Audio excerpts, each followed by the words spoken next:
এই মুহূর্তে আপনারা স্ক্রিনে যে অঙ্কটা দেখতে পাচ্ছেন, এটা এসএসসিতে আসা একটা ভীষণ পপুলার অঙ্ক। এই অঙ্কটার মধ্যে স্কোয়ার চ্যাপ্টারটার বেশ 3-4টে কনসেপ্ট ঢুকে আছে। একটা অঙ্কর মধ্যে আপনারা অনেক কিছু শিখতে পারবেন।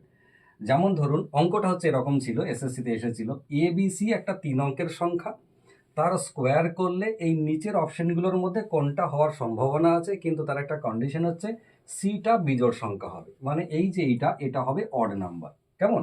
এবার এই যে অপশনগুলো আপনারা দেখতে পাচ্ছেন, এই অপশনগুলো একটা একটা করে আমি খারিজ করে দেখাবো এবং এক একটা করে কনসেপ্ট বলবো, আশা করি ভালো লাগবে।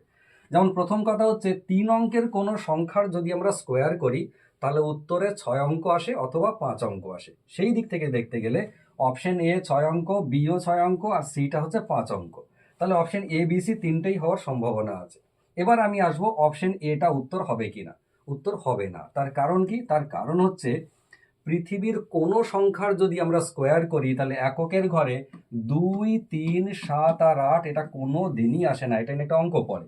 তাহলে এখানে যেহেতু 3 আছে, তার মানে এইটা কোনোভাবেই বর্গ করলে আসবে না, মানে অপশন এ ক্যান্সেল।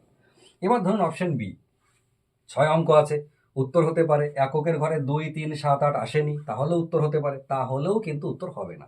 তার কারণ হচ্ছে, এই সিটা বিজোড় সংখ্যা হিসেবে যদি 5 হতো, তাহলে 5-এরই একমাত্র স্কোয়ার করলে এককের ঘরে 5 আসে, অন্য কোনো সংখ্যার স্কোয়ার করলে আসে না।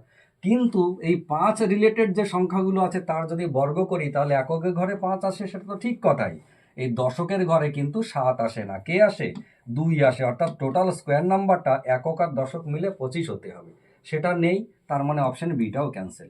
অপশন সিটা হতে পারে উত্তর, কিন্তু সেটাও হবে না। তার কারণ কি? তার কারণ হচ্ছে, এককের ঘরে 6 কখনোই আসবে না যদি লাস্টের ডিজিটটা জোড় সংখ্যা হয়, এই বিজোড় সংখ্যা হয়। এটা যদি জোড় হয় তাহলে এককের ঘর জোড় সংখ্যা হবে, যদি বিজোড় হয় তাহলে বিজোড় হবে। সি যেহেতু বিজোড় সংখ্যা, তার মানে এই জায়গাটা বিজোড় হতে হতো, তো সেই অর্থেই হচ্ছে না, মানে কি এই অপশনটাও ক্যান্সেল। তাহলে উত্তর কোনটা?